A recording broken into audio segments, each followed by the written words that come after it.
Welcome, everyone, and thank you so much for joining the live today. Our guest for tonight is Dub. You know him. You already joined him a couple of his spaces, and we were gonna talk about content creation. I'm really excited about that because, he's a master at it, and I have a lot of questions for him. But before that, let me recap what Decod3rs is and what we are doing on the channel. So basically, we are the first decentralized and community-owned YouTube channel. And the goal is to create a new business model for Web3 content creators. So maybe Dup will be part of it after this live video. So how it's gonna work? Basically, it's for every video that you're gonna watch on this channel, we are going to raffle the thumbnail. And if you win this raffle, you will own the NFT, and you will also own the ownership of the video. And so you're gonna be entitled to a portion of the revenue generated from that video. So basically, we are aligning the financial incentive between content creators and their own communities. So if that's interesting for you, subscribe to this channel. That's the best thing you can do right now. Follow us on Twitter, but subscribe first because that's going to be useful for you to get whitelist for upcoming mint. But that's it about Decoders. Let's welcome Dub and start the show. That was sick. What's up, man? That was sick. I love the pre-roll and the intro was crazy. Yeah. Thanks, man. Yeah, it's a nice music, epidemic sound. I have some music that's pretty cool. That was awesome. No, I was like, oh shoot. So yeah, that's good. Crazy. How have you been, man? How was the day? Awesome. Obviously doing the circuit throughout the day with spaces and just staying active on the timeline as always. Yeah. No, man, just another day in paradise. You? That's good. Today was what did I do? I did some coding because I'm preparing some application for the decoders and content creators too. So I did some development, and also I feel another earthquake. Man, since I moved to Malta, they didn't have any earthquake in 30 years. But since I'm here, I'm feeling one every week. So yeah, I don't know what's gonna happen, but yeah, that can be interesting in a few months to see what's up. Yeah. Hi for people from the comment section on YouTube. If you're watching the live on Twitter, we can see your comments on the YouTube channel. So if you want to say hi, switch to the YouTube. And Jazz and Melo. Hi guys, hope you're gonna enjoy the show. So yeah, let's start. Okay, first question. It's still in last day of January. I'm still gonna ask this question. How was your year 2022, and what's gonna be your 2023 focus and goals?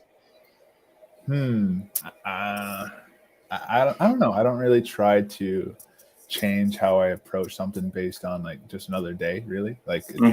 In all, 2022 and 2023 was just separated by one day, and I think just being consistent in how I approach stuff. I don't know, man. Just always kind of coming with an energy of trying to be better than yesterday, and just really trying to grow and learn, and at this point try to navigate our current market and trying to just stay a little sane for the most part. So. Yeah, staying alive. Yeah, staying alive. Protect your portfolio. Yeah. Well, I'm my 1 year's coming up in a week. So nice. No, in 3 days. So nice. That's cool. Yeah. So that really popped up. I thought I still had a while, but so yeah, man. I'm just. It was a great year of just learning, losing money for the most part, maybe making a little bit. But I can imagine. Fun. It was a fun experience. Yeah. Man, so it means in 1 year you have developed your Twitter account, the way it is, and grinding Twitter space, and just in 1 year. Fuck, man, you're good. Did well, man. Yeah, it took a while. I mean, I used to just tweet into the void for months on end. I think my first 3 or 4 months, I was still like 1,000 to 1,500 people following. And then I just kind of got into it, and for some reason it clicked and just started popping off a little bit. So it's been a crazy ride, but just being humbled in regards to like where I was tweeting to the abyss for the most part. So yeah, but that's the like, we're gonna talk about that after. But like, okay, so let's talk more about you first. Like, who are you? And so you say you started like 1 year ago, but like, who are you first? Let's start with that. Who are you? Tell me everything. I don't know if I can give you everything right now. I'll probably like go into it when I docs fully and become full time. Yeah. But right now I'm still trying to be a little bit cautious with school and whatnot. But so I'm an educator by trade. I teach high school education. And I think that kind of transcends into like what we do for the most part in terms of like having a set lesson plan, which kind of is similar to like tweeting and being able to segment your words, and on Twitter Spaces being able to talk to a crowd and kind of convey a message, or to be able to get to from one point to the other. And so it's kind of the same thing. But yeah, so I teach my day job. I don't really have much, really. Like that's for the most part, And so, how do you teach something that you are students in the same like field? Like, so because you say you started 1 year ago, so how do you translate that? Well, so like I try to in everything in life, I try to take something, whether it be applicable, like just like inherently, or if it can parallel in some way. I try to kind of just take all that I can in. And I think for the most part, Twitter and the NFT space has helped me understand really the dynamic of the environment. I'm a social media nerd by nature, and I think it. And then obviously, like, I studied social sciences in my college education, and so like I'm very fascinated with why people do what they do, how they interact, certain demographics, and how they mesh, and how they kind of conflict, and just really studying people. And so like when I get on Twitter, like I see like everything laid out, and say how like communities interact. I see how people within communities interact, and how people just that aren't associated as much kind of come together. And so that has helped me kind of further that education in a way. But in regards to like in the classroom, I think like just learning how to, from people in Twitter Spaces, how they talk, how they convey, how they get from one point to the other. I try to implement that in the classroom in terms of like allowing kids to learn like how to talk a little bit better, like how to convey their message from day to day, like assignments. And so keeping it very short, concise, and moving and flowing. And so I think that has really been in the past year, has been what has helped me transcend like Twitter, but then the classroom as well, in terms of like connecting the two. That's great, man. Are you making like Little Frank? What's that? Is your goal to make like Little Frank out of your classes? I mean, in like, and you've been a businessman, and you've like gone through the rigors of like life, being able to like talk in crowds, like, talk to people, and present things that you maybe you're passionate or not passionate about, but you have to be, or just conveying messages. Like you have to be really good at that. And so 100%.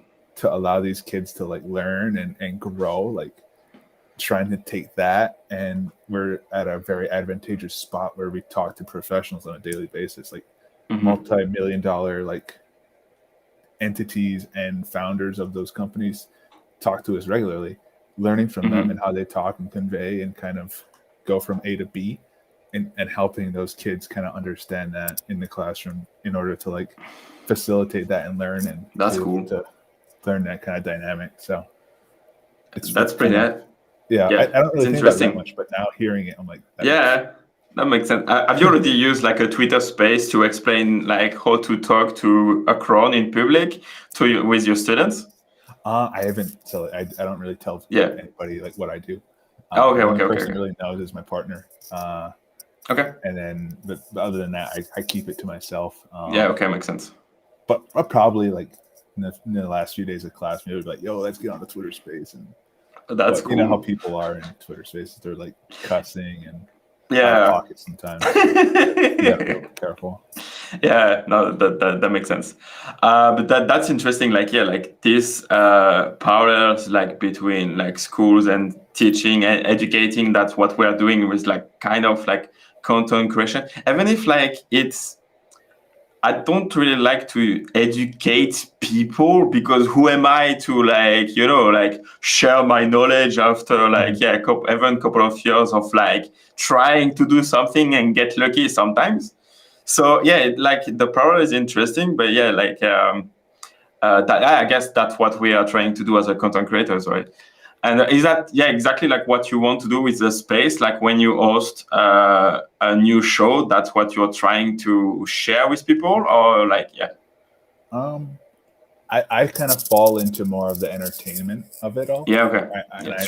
If you listen to like how I talk on spaces, it's like very like it's with a purpose in terms of like engaging with the crowd and trying to really keep a different dynamic in the space. I think that's important. Like anybody can be like informational and very strict and convey like very articulate messages, but like those are kind of boring at times, right? And so like to keep it really fresh and free flowing and moving and having that dynamic where the listener isn't just stagnant the entire time.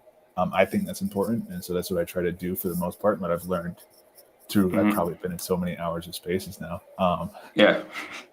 But I will say that in all like, and I've never gone into this in terms of content creation, but like if people just sit there and learn and like kind of see how other people do stuff and why their tweets work and why their spaces make sense or how they talk in spaces, like you can just learn so much from just using them as examples and then trying to apply that. And it's not for everybody and it's hit or miss some techniques, but like there is a kind of a base layer of what you should do. And then from there, using your own little twist to push forward. So hi V5, by the way. I'm seeing her comments on this. So many hours of spaces, right? Like there is an app like Space, not Space Analytics, but I forget it's a new app with AI that analyze like which space you perform the best, and like it's quite cool. And I like you can see people when they react to what you're saying. It's nice. Sorry, you're cutting out a little bit. Sorry. No, you're good. I'm trying. Did you hear it? Okay, that's cool. You're good. I believe it's Superspaces, and it's cool to have that. Yeah, exactly. Superspace. Yeah, exactly. Yeah, I love that. I love that. Cool. Like any sort of asset where you can kind of track is so important from a creation and content standpoint. Like that's metrics are. Yeah, have you already used this app like to update your content or like change your content? Not really. I generally use NFT Inspect just for not so much the rating, and you know how everybody like screenshots that and it's like fun for like 2 days, but like the metrics of like seeing where other people fall in terms of their audience and how far their reach is, trying to gauge that with others to kind of understand how to get that audience back up in terms of the percentage. And so like I generally use that to track, but like from a Superspaces, I'm not in the spaces kind of host business for the most part, so I don't really it doesn't really bother me, and I just think that makes sense. It's cool and it's important, but like it's obviously skewed in a way where you just host more hours, and it just gets you up there. So, but it's cool. 100%. Like I love the app. Like when I check it, I say, "Fuck, I need to do more hours just for that app." And like also like when you talk about like entertaining, do you bring this entertainment aspect of like the spaces and like talking to the crowd to your class? How do you entertain your kids? Oh, did I get cut off? A little bit. I think I got it. So, I mean, I'm in class. I'm different. Like, it's really okay. like you go in with So a you really purpose. split. Yeah, okay. But like when you're conveying a presentation, you have to keep it kind of light and fresh. And so I try to do that still. Like trying to keep it interactive with the kids. But for the most part, it's pretty like stock standard. Like we have a lesson. We have to get from A to B to C. And I think that the twist from Spaces that I've learned is like keeping people involved, but being very like animated. And I'm very animated in general. Like I move my hands so much right now. I think it's important to just kind of show that emotion when you're talking, when you're conveying stuff. So that's probably what I've gotten most from it, from a classroom. Okay, that's cool. That makes sense. And like in terms of like Web3 and like your investment thesis, like what do you buy? What kind of project do you invest in? Like I saw on a podcast that you do a lot of rug pulls. But yeah, like what kind of like other project you have in your portfolio right now? I mean, we're DeGod maxis, so I mean, I have a DeGod. I joke that it probably has kept me in the space for the most part. Like, I was rugged a few times, got in, and I got lucky with like putting my last few $1,000s in the DeGod, and then obviously we know how that went. And then, so I was like I'm still here, yay! Like because of that. But probably that ecosystem. I have a good amount of Utes. I have the hoodie on right now. Like, nice. I love Liberty Square. Like, that's probably my second biggest in terms of like holding. And then King Fudd is like one of my best friends in the space, and so his project Mischievous Maxis I'm pretty heavily involved in. He did also. He's like, yo, you better sweep. You better like pick these up. So I was like, all right, man, relax. So, but no, he's awesome. He's been good to me. So that's probably those three. The DeGod ecosystem, Liberty Square, and then Mischievous. Nice. Okay, so it's always related to the founder too, right? Like, the fact that you talk a lot in Spaces, I guess you have a lot of contact with those founders, and like I didn't talk a lot with like King Fudd, but like with Liberty Square and Frank, obviously, like they have strong personality on Twitter Space, and they communicate a lot. Is that part of your thesis? Like if a founder is a lot of spaces and the guy can talk decently about his project, you're gonna hype him? Maybe it's more of like a gut feeling. Like if early on, like Liberty wasn't Liberty for the most part in terms of like obviously like how he carried himself and his demeanor, but like he didn't have that revered kind of like following that he does now, obviously. But like it just spoke to me and it made sense. Like, and we were like friends for the most part for a while in this space. So when he minted, I was like, I have to be involved. And then obviously he's shown to be like just very prominent and just a big voice in the space. I'm like, I have to really, I have to be here. So, and then obviously Frank as well. And which is really the reason I invested in DeGods to begin with. Like I listened to his podcasts. Yeah. His first one was Mark Coulser. And then I was like, I'm hooked. So like the first podcast with Mark, I think it was like really decisive in the growth of like the DeGod project, because like you can see like there is something more than in Frank, 100%.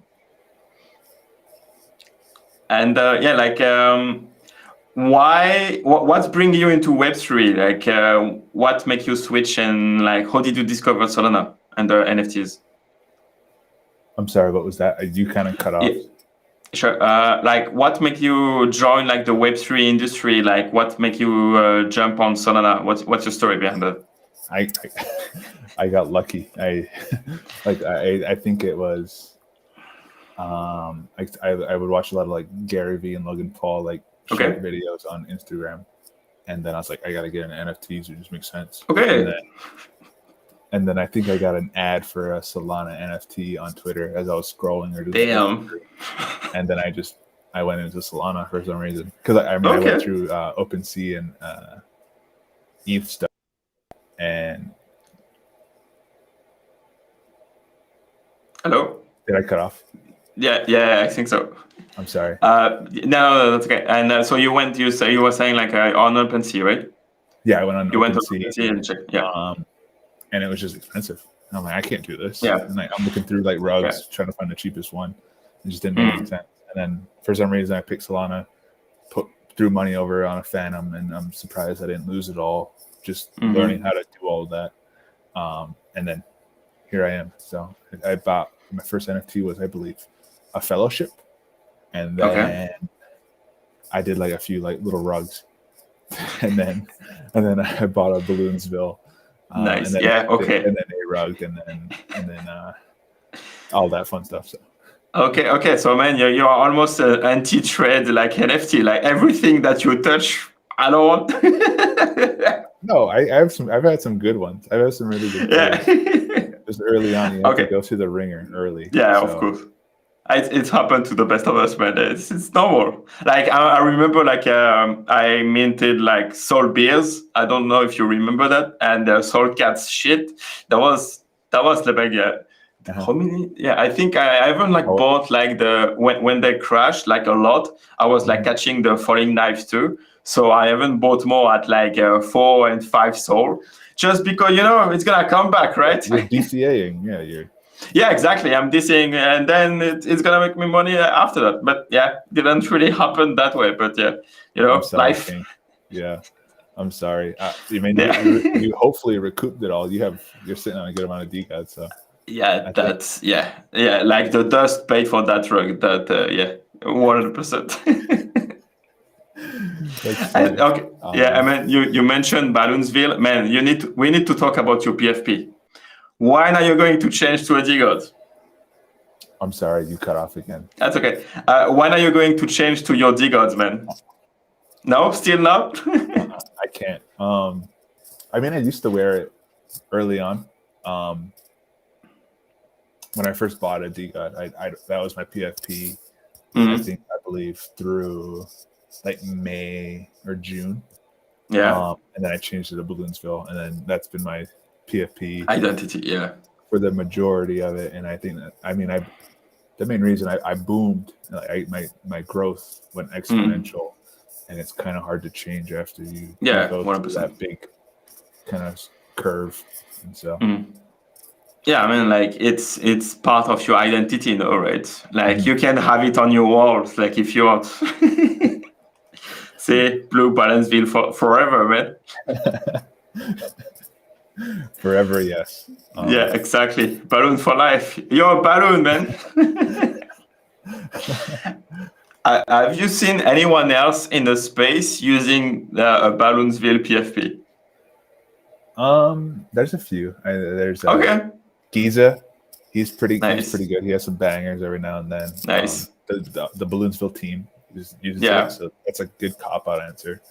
Okay, so you can create like sub-DAO and like group chat on Twitter and Balloonsville Wales. No, I for the most part I'm carrying. So, but we'll get there. I think they'll come around. I think the more people. Yeah. It's so hard, like, for people to choose one PFP and stick with it. Yeah. Oh, 100%. Yeah, you can see people like changing PFP every mint. Like every mint. Why? Yeah. It's good for engagement and getting the new followers and hype of it. But I think that's why anybody does that. But it's not really organic and like long term shot, right? Doesn't make sense. It's it's fine. I mean, I enjoy not having to switch it. I don't have to worry about that. So that's good. That's great. That's always nice. So. Yeah, like the thing you can do is like you can play with the cycles, like with like the ABC cycles, if you have any, or like all of the Tyro, that's also Tyro Robotics that doing the cycle around the PFP. Is that something that you could use in the future, or to support another community? I would love to use the ABC circle if you gave me a few ABCs to. I mean, but like the limit is 30. Oh yeah, no, I have 35 now. Okay, we can talk about the life. I'm kidding. But like the ABC cycle is kind of cool, man. It's sick. I think it's sick.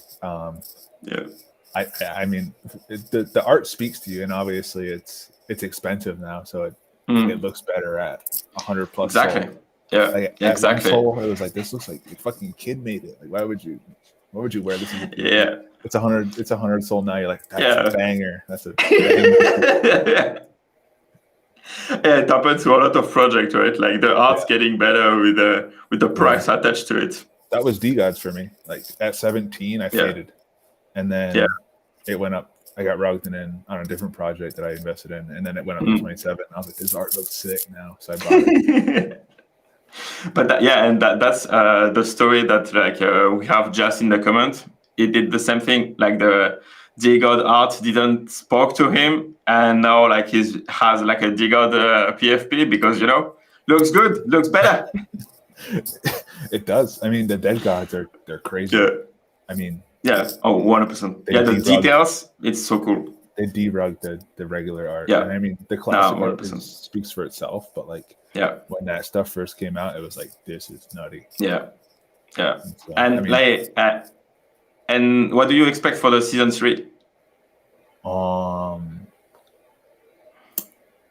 don't know. I'm interested in like seeing it flip from guy to girl. I think that'd be really cool. True. I assume they'll go with more of like a Ute-centric feel with the DeGod element still. That's what I'm kind of guessing it'll be. Yeah. I'm excited to see how it turns out because like they don't have Scum anymore, and like Scum's cracked, so see how it turns out. But with like Candy and Delilah, man, like they still have some good artists in the team, man. Yeah, they're good. Just DeGod art would have bought 6 soul. Yeah, could have. Yeah, that's true. I mean, like, what was the floor price when at the DeGod like? 20? Oh no, more than that. Like, do you remember the floor price? Yeah, like the floor price. We were at about 100. Yeah, already 100. Yeah, true. 110, 120, and then I remember it. We tanked when Dead Gods came out to like 100, and then we went. Yeah, that was crazy. And and like what? Yeah. I wish I. I should have sold like 600. Bought back at 100 after FTX, right? Everybody says that's a no-brainer, but like you don't know. Like FTX rugged, so you're like, we're fucked. Yeah, like man, like I was sweating a bit, like after with FTX, right? Like I was sweating for you.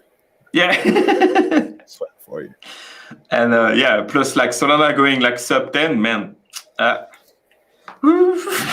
I was like, when I saw $8, I was like, we're fucked. Yeah.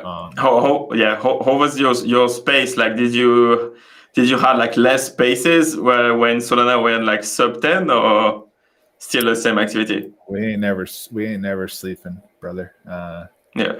Regardless of the price, we stay up. We're here for the tech. Yeah, I guess. I mean, we're here for the dopamine, Vin. That's what we're here for. No, I think it's important, like regardless of how the dollar amount is and the USD value, like it's staying present and keeping the community going and keeping the space active. And I think that like if you keep people there, the price will settle, and then you can garner around that, and then hopefully you go back up with it. So. Yeah, exactly. Go for it. Sorry.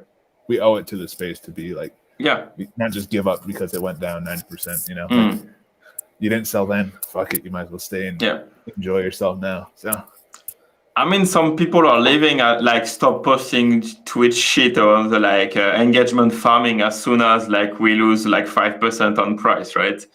So there is a good, the bad, and the ugly, right? Yeah. There's always going to be farming though. That's the beauty of the space. Exactly. I just wish we capitalized more on it when we were at 100, because that was booming. That engagement was crazy. So, I mean, you always know like what you should have done. You should have done like 6 months after, right? Vince, when I tell you we get back up to 100, I'm eating. I'm eating, king. I'm bangers after bangers. I don't care. Let's go. Rug pull after rug pulls. No.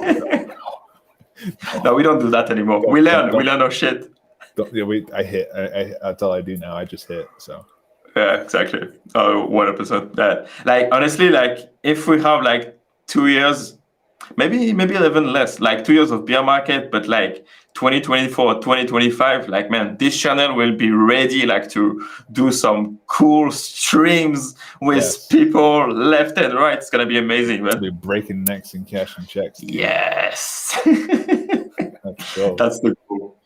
And again, about content creation, like what do you like to co-host, to even to join a space? What are you looking for when you press the join button? I need at least one familiar person that I know in there, and that person that'll be dependent on if they're co-host or just a speaker. And then if I know the host or co-host, I'm going in there and I'm fucking around. I'm fucking shit up.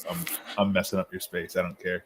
And I generally look for that for the most part. Obviously reading the room and what's going on, but like I like to space hop a lot and just get a feel for everywhere and just try to just have fun, because for the most part, a lot of spaces now aren't as informational, right? They're really just like fun, keeping people engaged, talking about random stuff, and really just keeping the space rolling. So I mean, just finding a space. My favorite spaces to join would probably be I've been in Alex's spaces since like June, and like just being consistently there. So whenever King Fud's in a space, I try to be in there. Because he's fucking hilarious. Yeah. Making a great team together. Yes. And then like Joey Moose is really fun to be with. And then Smokey's he's on one lately, so he's been doing really good. That's cool. If I know someone in the space, I'll go in.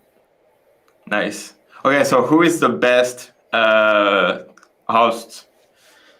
It's time to make some enemies right now. Give me a name. The best, like the best. In terms of the best. In terms of like the GOAT.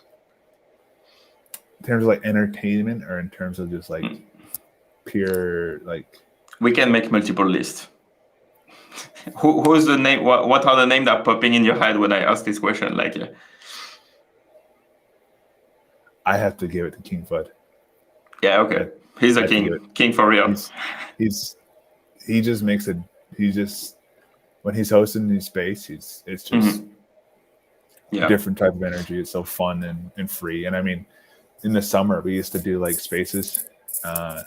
We call them like Fud Fridays. He does them a little bit now, but like we'd look in the crowd and just roast PFPs. We'd be like, "Yo, King Fud, which one do you see?" And we'd be like, "Yo, this one's terrible." Like, and we just roast it and then bring him up and explain it, and then kick him out, and then it's just that kind of fun dynamic. But I'd probably say him for like entertainment value. Third guy's really good too. Third guy's really good. Oh yeah. He's very that's true. Yeah, like I like his content too. Yeah, that's nice. Really nice. Mika, you know Mika? Mika? No, I'm not aware of it. Mika, I don't know her full Twitter tag, but Mika's really good. For the nothing, anything but angry girl. That's always yeah. 100%. Yeah, like she has a great format, a great show. She's awesome. She's 100%. She's a crazy host. And then obviously like I love Sappho. I hang out in his spaces all the time. So he's underrated. He has a good little space. So there is a lot of talent in this industry, and like it's really cool. It's crazy because like we're all coming from different background and stuff, and then we hang up on space like after work, whatever, and talk about like what we like, and that one is so cool. Like Web3 is really nice for that, man. Oh, that's the best thing. Like you meet people from different walks of life, different professions, different economic statuses, and different just like areas, and like. You sit there and you vibe and you connect. And like that's the beauty of the space in general. So 100%. And what And is there any any place for other social platform, like even like YouTube or even TikTok or Instagram? Do you see those like any movement there, or like today I saw Frank chilling his like a TikTok account, right?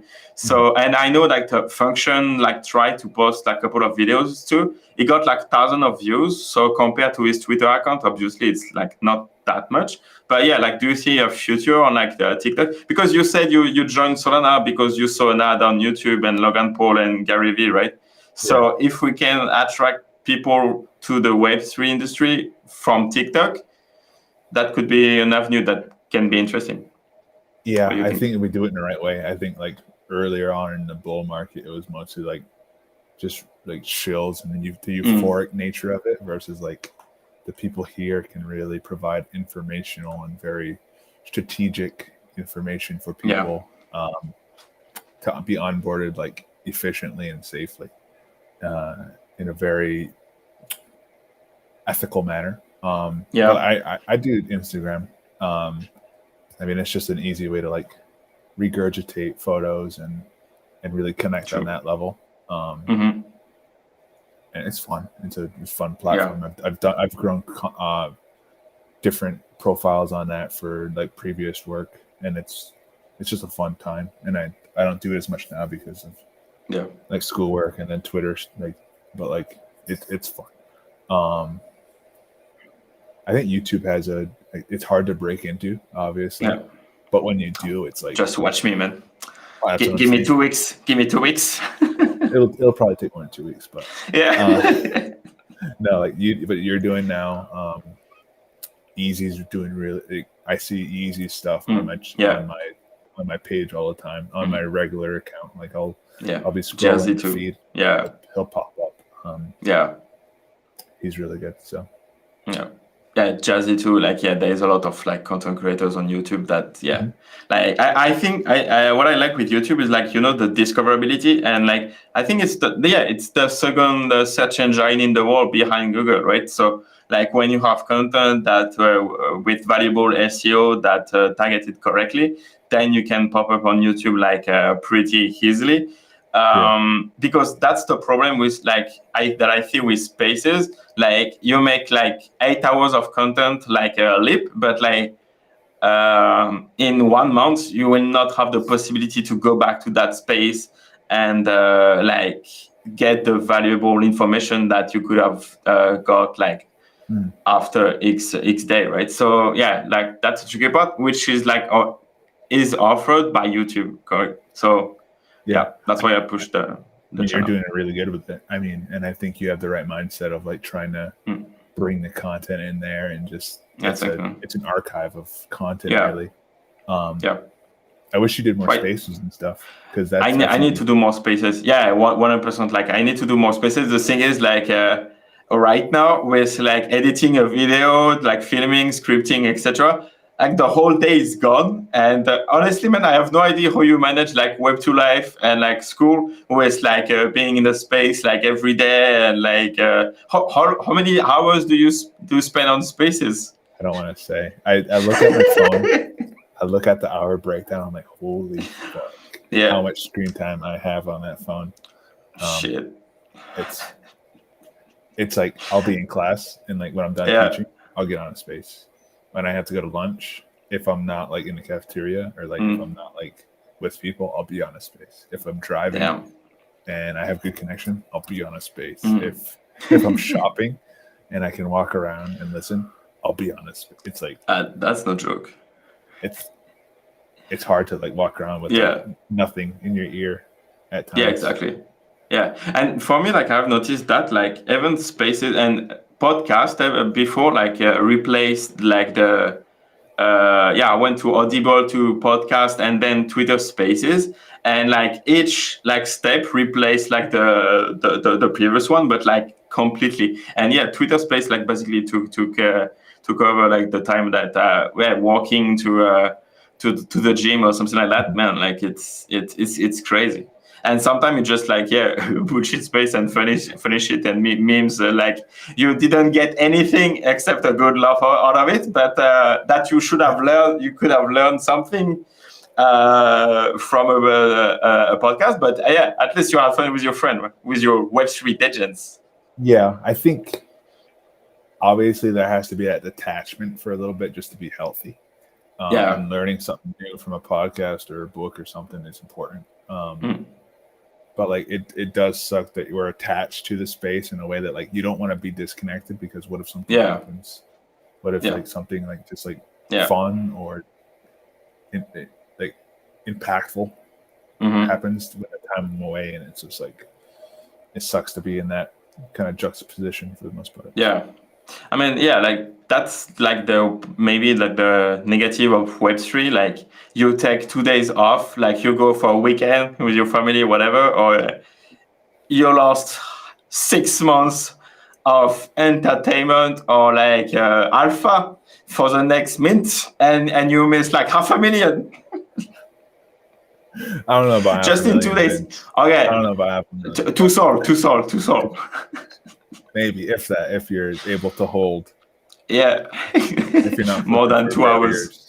If you're not looking for burgers. So. I don't. What is it? And are you exposed like to ETH or even like Polygon with like the youth migration? Like, have you done any spaces with those guys? I hang out in ETH spaces a lot. I do a lot of like Sappy Seal or just like random ones, PXN spaces, Azuki spaces. I'll like find myself in. ADA, there's a few ape spaces like the Ape Society. Okay. Ald's really good with that. Like I'll usually join his space or Congo when he's in one. So like ADA, ETH, Polygon.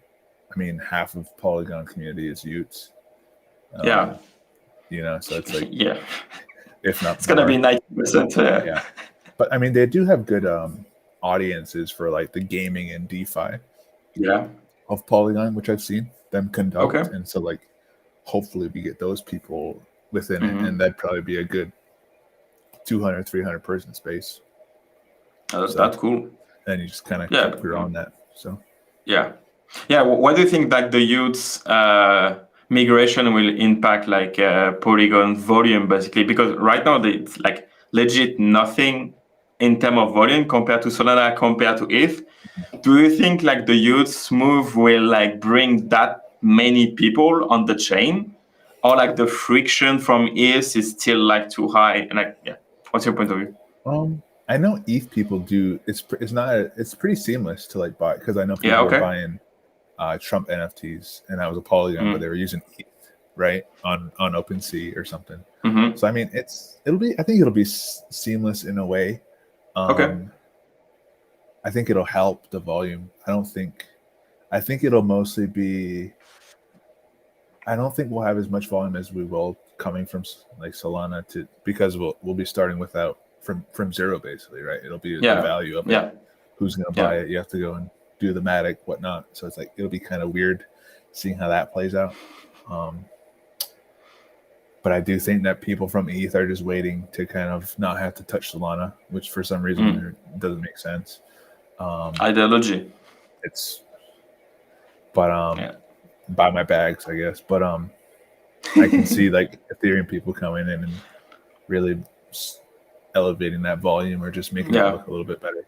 But I do think it'll have some effect. I don't think it'll be like a instantaneous like boom. We're not going to 100 million to 1 B just with youths, but like I mean, it's already happened with like we see it like some ETH whales coming over from ETH to Solana. Some of them at least when we minted like OKBs, and even more with youths, right? Like with the whole scholarship and stuff. So if the team can pull another like youth list V2 better on and execute even something better on Polygon, that can be pretty exciting to see. How many youths do you have? I have 3. Nice. You have like 70, right? So I minted like 90 youths. Bro, I didn't touch a 1-1. Really? Yeah, no. But like I dropped like 20k dust in the Vandal pool to get like a youth to get youth spots. All of that for free, right? Yeah, you're a degen. Yeah, but I mean, it was an easy bet too, right? Like it was a youth second collection, like the babies collection, like the Gen 2 of DeGods. DeGods was like the 300 soul. Yeah. That would have been like a mint around like 20 soul with like all of the price in dust or whatever, or 50. Yeah, no, it was 20, and like Frank said, what youth would have been like the second collection on Solana if it was like gonna reach 50 soul, and the mint price was like 20 soul with like the cost per dust, etc. It was a fucking no-brainer. You're sitting on so much dust, I assume. Yeah, so I used a lot of dust on raffles, and I also like my famous fox. Yeah, like I got like eight famous fox, like famous fox and TFF from the raffles there, and but I also lost a shit ton of dust, and I use it for the auctions. So like right now I think I have 20k dust or something, but I had way more than that, and I use it like to pay all of the plates like that. It was like I paid in dust. Sick. Yeah, no, it's really nice. Is that the DeGod guy that does that, right? Yes. So like, that's the PFP, and see like that is like the 3D print of like the pharaoh. That's so nice. That's really cool. Cost a lot of dust, but yeah, whatever. Like we vibe. Yeah. And I got all of that for free, so let's go. But so. I paid some people like from a previous project, like in dust. I wanted to use dust because for me it was like I wanted to give it utility, so yes. I just use it. It makes sense. I mean, like exactly. You're not dumping it, right? And I mean that. Yeah, that, I never sold anything. I heard like Soulberry was talking about it in terms of like when they organized the dust pool the other day. He's like, it was a very healthy way for whales to not dump that dust. Yeah, exactly. And then they just put it into that pool, and you got utes out of it, and exactly. I mean, it paid dividends. It was probably what in terms of dust cost, it was probably like 30-40 soul. Yeah, exactly. Exactly. Like the cost per use was like 20 soul, I think. That's crazy. Like it's like thank you. You're living. Thank you. and for out of that youth stack, like I got like ABCs, more blocksmiths. It's cool. Yeah, like the whole 30 ABCs that I got at 50, 2 weeks after it up to 200. So yeah, thank you. All of that was from youths. You're cooking. You're cooking, bro. DeGod was my home run, and like it's 100% like life change mint. That's awesome. Like I mean, you have a lot of nouns, right? You're a noun? No. I minted one, I sold it, and I bought another DeGod with it. I swap it. Like You're a DeGod maxi though, right? You're not really. I think I prefer like the DeGods play with ETH than the youths with Polygon, but I wanted to sell a bit more youths, but then like DeGods took off, so I sold like a couple of youths for 3-to-1 DeGod, basically like 2.5 to buy a bit more DeGod. And then we're gonna see what's gonna happen with the ETH migration, but. You used to cook. I remember seeing your tweets, like when we were going from like 50 and so up, like you would just turn that dust back into DeGods. Yeah. It's nutty. Yeah, like from youths. Yeah, so I sold a couple of youths, and then like I bought like 6 more DeGod or something like that. Yeah, I went from 46 to 54. And the one behind you is your favorite one, the Pharaoh? Okay, so the story behind this PFP is like, I don't know if you remember like the Olympus event, where like the DeGods team put like in place like a web page with like 33 influencers at that time. And for each influencer, you could have like tweeted them like, hey, you are a legend on Solana, claim you won DeGods. And like the team made a giveaway of like DeGods, and I won this one. So gonna stay forever in my wallet, man. Do you have a like a top 100 one or no? Second? Oh, no. I bought flow. I'm a quantity guys over quality. Like I don't. You're a flow Nazi? Yeah, like yeah. Again, it makes sense because you make like more dust. So like when it was like 30 dust per day per DeGod, like yeah, give me 10 instead of just one. Give me 10. And that strategy that I got, and then like yeah, just right, enjoy. And do you have to the any moon. rares or? Yeah, so like I think my top rank is like below 1,000, but like it's probably like 900 or something like that, but nothing crazy. Like the Pharaoh is like 1,600 rank, but that's it. Sorry, you cut off.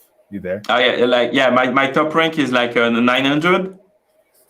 I think, and and the Pharaoh is like 1,600. That's it. Nothing too crazy. I'm doing quantity. Like I prefer quantity over quality. I've been trying to get rid of my zombie for a while. It's an ugly zombie though. So it's, like, it's nice. It's like a zombie. It's rare. Yeah, it's kind of ugly. So it's hard to get rid of. Yeah, but that's gonna be interesting, like to see like how the team is going to make the collection a bit like if they're going to do it like more youths, like where it's like more friendly, like family friendly to be able to work with like brand and stuff like that. Because again, it's hard to have a brand when your PFP is like a smoking cigarette or like it's completely dead, right? So I don't know if that's the strategy gonna be for DeGods, but yeah, I'm really curious about like the season 3 art, man. We'll see how it goes. Yeah, exactly. I mean, I'm not drawing it. You're not drawing it. We can only speculate, right? Yeah. So yeah, it's gonna be crazy. Yeah, like this year is gonna be very interesting, for sure. We're gonna get like to 1 hour format, but like so yeah, I think we can start to wrap it up a bit. But do you have anything that you wanted to talk about during this live? Did we meet any topic that you wanted to about? No, I mean I like your take on content. If you want to kind of go into content a little bit, I'm cool with that. But for the most part, I kind of just go free flow how we're feeling. Yeah. So. 100%. Yeah. Like so, what part of like a content topic like? I don't know. For me, I don't know if you want to like talk more about it. I guess like. Oh yeah, sure. But like, I mean, like, so if we talk about like decoders and the aspect of it, like, what we try to bring is basically to align again, like the financial incentive of content creators with their community, and that's basically like one of the best features of Web3, right? Because again, I can produce, I can get revenue, and I can share that revenue in a way or another, like raffle, etc. And like, is that something that you could be interested in? Because like basically like I'm looking for like content creators like to work with decoders and develop the brand and stuff like that. Do you think it's like something that could be interesting, like content creators in general? I think it's important to like, from a content creator standpoint, benefiting the people that consume your content. And I don't think a lot of people get to that point to be able to do that. Whether it be rewarding them with like utility tokens or raffles, like you said, or something other than like pushing a giveaway in their face and maybe you win if you retweet and like it, or you know, like it's just corny. So to have like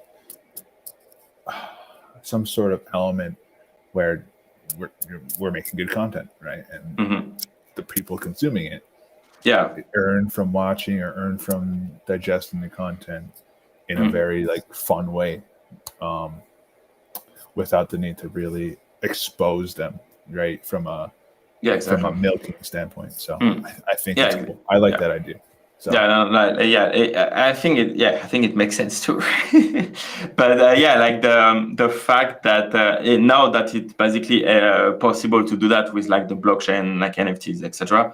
That's gonna be like give us like the possibility to have like everything that content creators are doing. Like you can see like every YouTuber's like trying to sell their training lessons or like private group and like Telegram channel, etc. But like if you can give that access to your holders, then you have like more utilities like from day one with by holding this NFT, right? So like all of that make it easy, like make it like a frictionless, because once you have the NFT, it's done. You don't need to get the credit card and pay for more.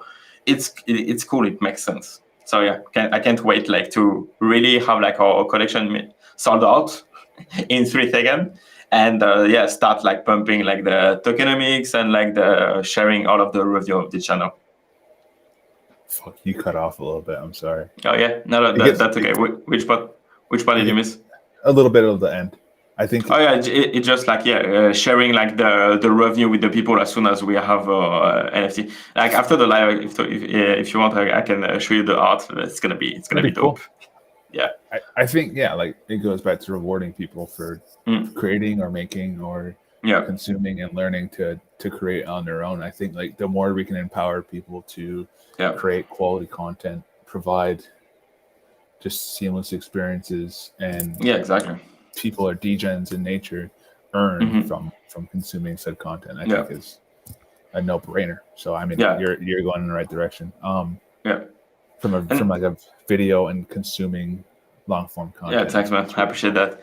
And like, do you think like we will see like some maturity into like content creation where we will go away from the fucking like who is active right now, blah blah blah, to like more like even like memes and stuff, but like I don't know, like again like more savvy content creation. I don't know.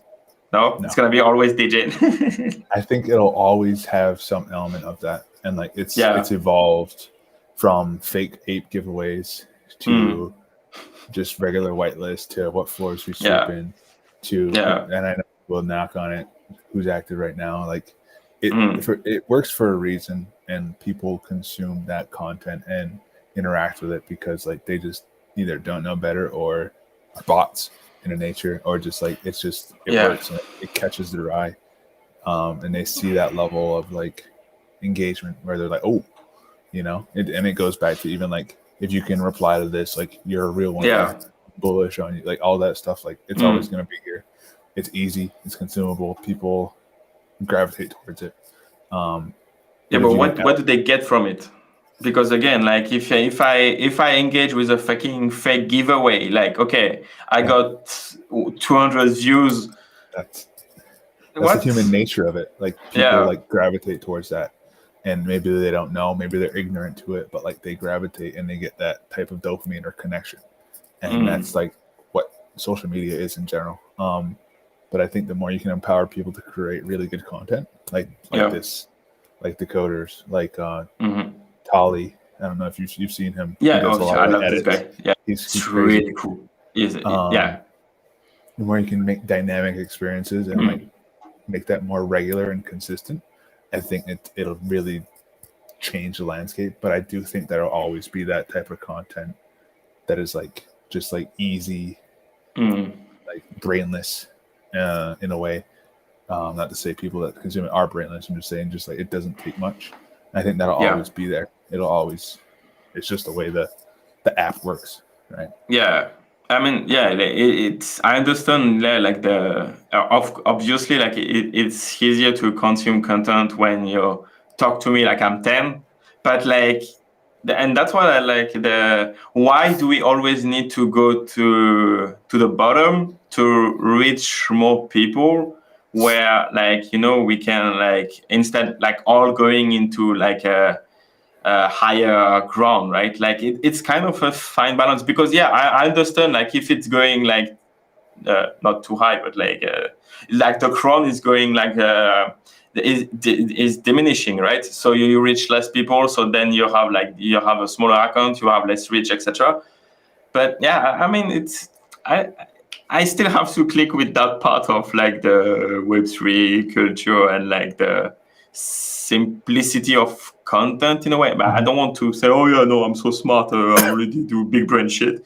But I don't know. At least it's not for me. Same thing for the meme coins, like what's your take on like Bonk and Frank and all of that shit? Like, is that helping people to come to the ecosystem and understand like crypto and Web3, or it's just like, well, yeah, we have fun for 15 minutes? Any sort of big event, whether it be good or bad, it gets people present in what is going on within our ecosystem. Obviously, like FTX was a bad thing. Bonk hit headlines in a good way, like it skyrocketed, and people gravitated towards that. Before that, it was Shiba Inu, right? People like they see that the meme fun, and they're like, "What is this? Like, what are they doing?"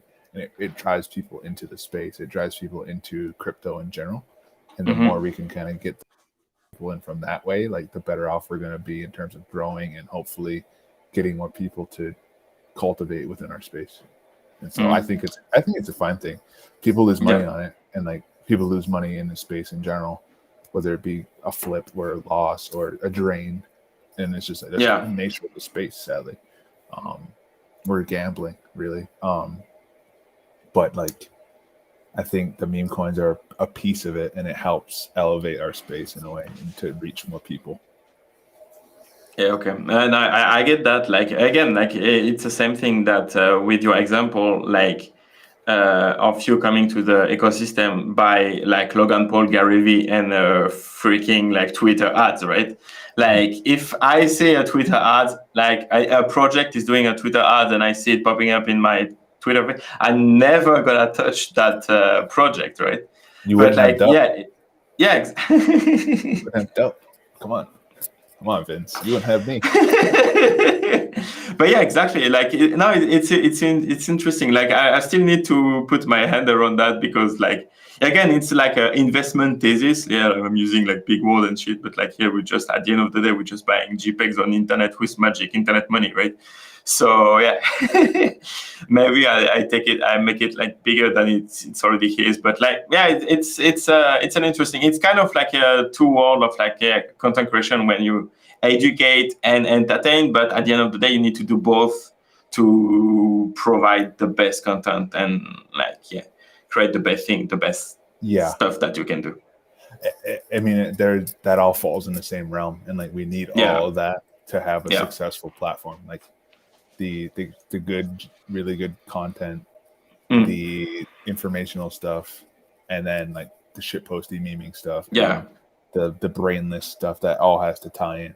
Like the more you can combine that and make it like more fluid, like the better your platform will be, and like the more amplification you'll have. But that's fascinating. And like you said, like it's how people react, interact on socials, and like it's part of the human nature too, right? That's fascinating. And we need to do an episode 2, maybe like a couple of weeks or even months after the migration. But yeah, we can do like a talk again about that. But like it's been around an hour. Maybe we're gonna wrap it up. And like I will give you my last questions. Yeah.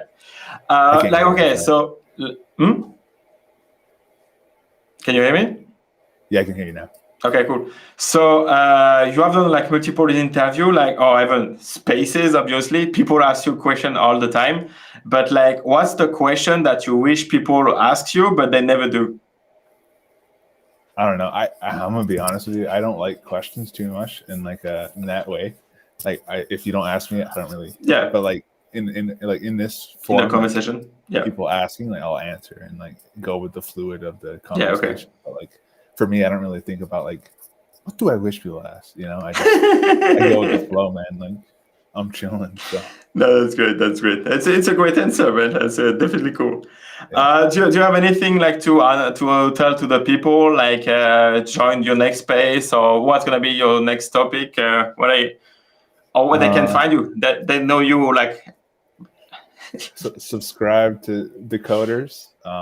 Thank you. Share it out when this full video comes out. Be involved. Maybe put noties on Decod3rs and really be involved in this. This is awesome. So I think I love your content. I love how you're Thanks, man. kind of rolling it out. So it's the least people could do. And for me, hopefully people follow that and do it. Awesome. Other than that, just see everybody on the timeline, man. Like, it's just well, they will see you. They will see you everywhere, like on Spaces and Twitter, right? So because you're famous. We're in our niche little environment, I guess. Yeah, so. Exactly. Yeah, man. Thank you so much. Quick recap for the audience. Like, if you're not listening to Dub, like, subscribe to the button. Again, we are a decentralized and community-owned YouTube channel. So by subscribing, you're basically subscribing to yourself because it's going to be your own channel. So do it. It's going to be a requirement for the whitelist and like the upcoming mints that we're going to push. Thank you so much, everyone, for watching the show. And I will see you in the next video. Thank you so much, Dub. We're going to do an episode 2 anytime soon. But thank you so much. Thank you.